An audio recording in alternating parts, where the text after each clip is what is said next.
बाबू देखो बाबू देखो चिलके तक टोवा स्पीड को पुलिस कर दो ना खिलाड़ी को जैकेट दिखता को घिती उतरी तो बाबू तक को तो कोना है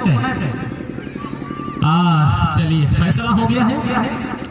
तो पहला पेनल्टी शॉट लेने के लिए आएंगे ऐसे साधारण स्पोर्टिंग के शूटर्स।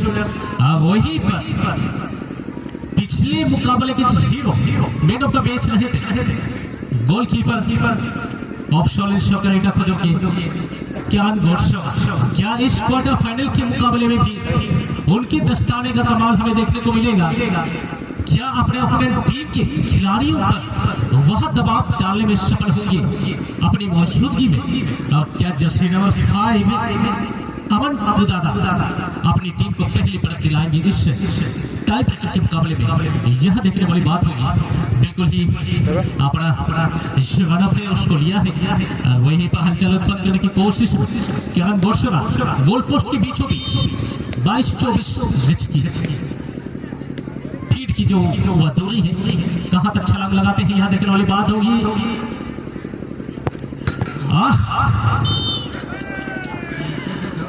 क्या रफ्तार थी, एक पल के लिए तो 0.000 सेकंड के लिए तो कहीं ना कहीं अमन खुदादा की दिल की धड़कन अचानक से तो हुई थी, लेकिन बाद में सुकून की सांस लेता हुआ अमन खुदादा उसकी टीम के खिलाड़ी।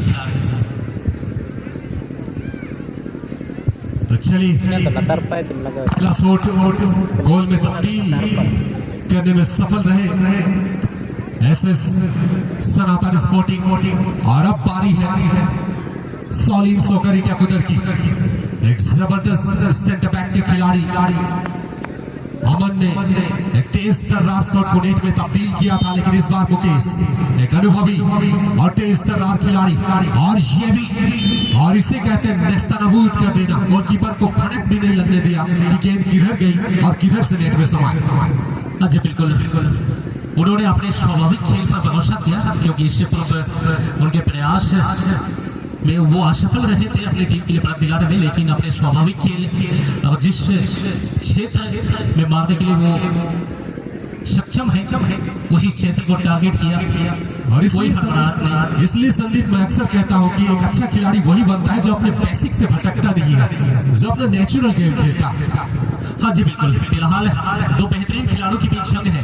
क्या राजा गुइया क्या किरण गोडशा में किसका कमाल देखने को मिलेगा? विशिल तो बच गई है और यहाँ भी खूबसूरत राजा गुइया अपनी टीम के लिए यहाँ पर दूसरी बढ़त। अब स्कोर लाइनअप है 2-1, यानी कि अब दोनों ही गोलकीपर के लिए यहाँ पर कोई भी खिलाड़ी मौका नहीं दे रहे हैं सिवा। जी बिल्कुल। अब बारी है शॉलिन सॉकर की, नंबर 11 की जर्सी में विजय, और इन्हें भी गोल करनी होगी अगर उनकी टीम को बराबरी पर एक बार फिर से लाना है तो, क्योंकि अब स्कोर है 2-1 की। एसएस सनातन स्पोर्टिंग 2 और शॉलिन सॉकर इटा कुदर। अगर नेट में तब्दील होती है तो 2 की बराबरी पर अगर गोलकीपर बचा लेते हैं तो फिर स्कोर 2-1 पर ही रह जाएगी। फिलहाल यहाँ पे विजय, और ये भयानक तरीके से दोनों हाथों को जिस तरह से गेंद को ब्लॉक करने के लिए यूज किया था वो काबिल तारीफ। हाँ जी बिल्कुल। और मैंने चर्चा भी किया था सूरज बारी की, ये अच्छे गोलकीपर हैं।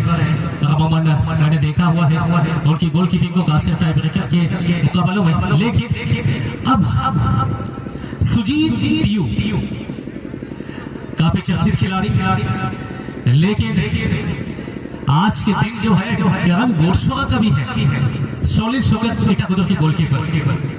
बहुत बड़ी भूमिका इस वक्त उनको अदा करनी होगी। अपनी टीम की जो नैया इस वक्त डूबती हुई नजर आ रही है उसको किस प्रकार से बरकरार रखते हैं इस मुकाबले में, यह देखने वाली बात होगी। किरण गोडशा पूरी तरह से तैयार है और दोनों ही आंखों में इशारा करते हुए कि मैं तुम्हें पहचानूंगा। क्या यहाँ पर सुजीत जीत दिला पाएंगे अपनी टीम को, यह देखने वाली बात होगी।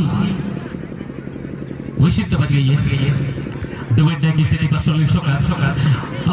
मौका तो था यहाँ पर, लेकिन थोड़ी सी ऊंचाई में कमी। अब इस प्रकार से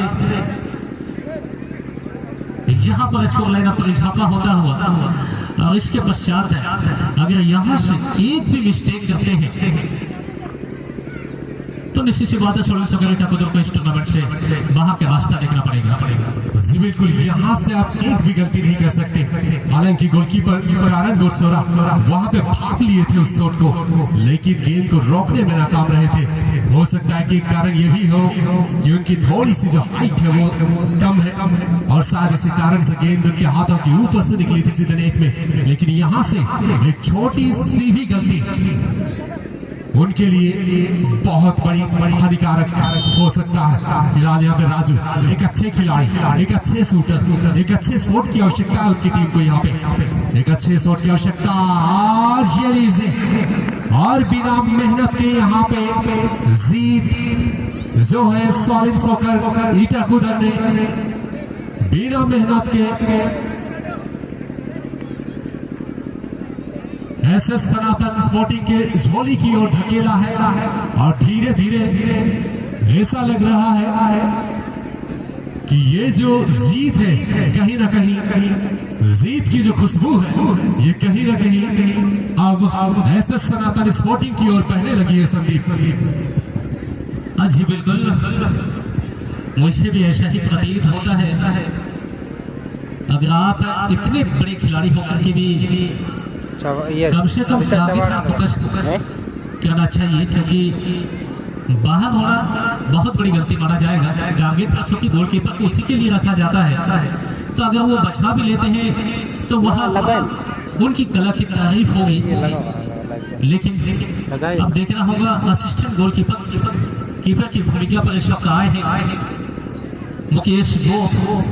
और अमूमन इस प्रकार असिस्टेंट गोलकीपर की भूमिका पर आने वाले खिलाड़ी लोग अपनी टीम को बचा भी लेते हैं, लेकिन फिलहाल देखना होगा क्या शुभम मुर्मू अपनी टीम को जीत दिला पाएंगे यहाँ से। अब बिल्कुल, अब इसी के साथ एक बेहतरीन मुकाबले का समापन होता हुआ और कहीं ना कहीं